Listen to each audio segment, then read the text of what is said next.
আজকে আমরা সোনাইবাসী মহাত্মা গান্ধীর 155তম জন্মবার্ষিকী উপলক্ষে সোনাই থেকে ড্রাগস নেশা বর্জনের আহ্বান জানাচ্ছি। আমরা সোনাই বিধায়ক মহোদয়ের নেতৃত্বে আমরা সোনাইবাসীকেও আহ্বান করছি সুস্থ ভালো সমাজ ব্যবস্থা গড়ে তোলার জন্য, এবং বিশেষ করে যুবক ভাইদের অনুরোধ জানাচ্ছি যে সমাজ ব্যবস্থা ভালো করে তোলার জন্য। এবং নেশা একটা এমন একটা জিনিস, একটা ছেলে নয় পুরা একটা পরিবারকে ধ্বংস করে এই নেশা। সোনাইবাসীকে আবারও আহ্বান জানাচ্ছি যে নেশামুক্ত সোনাই গড়ার জন্য বিধায়ক মহোদয় এটা বৃহৎ উদ্যোগ নিয়েছেন। এরপরে জিপিয়ে যাবেন সোনাই প্রত্যেক ঘরে ঘরে ওনার আহ্বান জানাবেন। আজকে আমরা বারোয়ালি থেকে সোনাই বাজার পর্যন্ত একটা বিশাল র্যালি দিচ্ছি। আজকে প্রথম এটা পদক্ষেপ। এরপরে পুরা সোনাই ঘরে ঘরে এই নেশার বন্ধের আহ্বান জানাবেন আমাদের বিধায়ককে। ধন্যবাদ।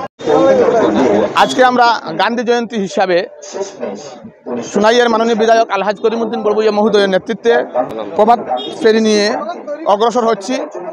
আমরা সমাজের কাছে বার্তা দিতে চাই যাতে আমরা গান্ধীজির নীতি আদর্শন করতে পারি। বিশেষ করে আমাদেরকে ড্রাগস ও নেশামুক্ত হতে হবে। সমাজকে রক্ষা করতে হলে আপনারা ড্রাগস বর্জন করুন, সমাজকে রক্ষা করুন, সেই বার্তা দিতে একটি স্বচ্ছ সমাজ গঠন করার লক্ষ্যে সোনাইয়ের আপামর জনসাধারণকে আমরা অনুরোধ করছি যাতে আপনারা সবাই এগিয়ে আসেন সোনাইকে নেশামুক্ত করতে, সোনাইকে ড্রাগস মুক্ত করতে আপনারা সবাই যেন এগিয়ে আসেন সেই অনুরোধ রাখি। ধন্যবাদ। শুভ সকাল সোনাইবাসী।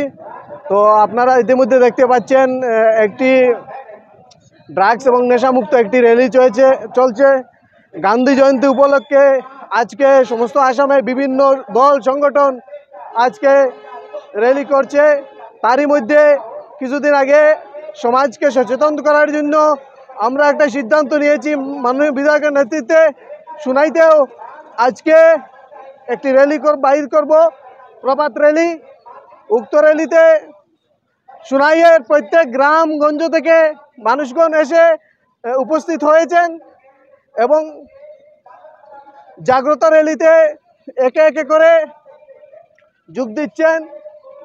যুব সমাজকে রক্ষার জন্য আমাদেরকে এগিয়ে আসতে হবে। বর্তমান সমাজ কয়েকটি জিনিস খুবই দুরবস্থায় রয়েছে। এই ড্রাগস হোক, মাদক দ্রব্য হোক, গেম রয়েছে।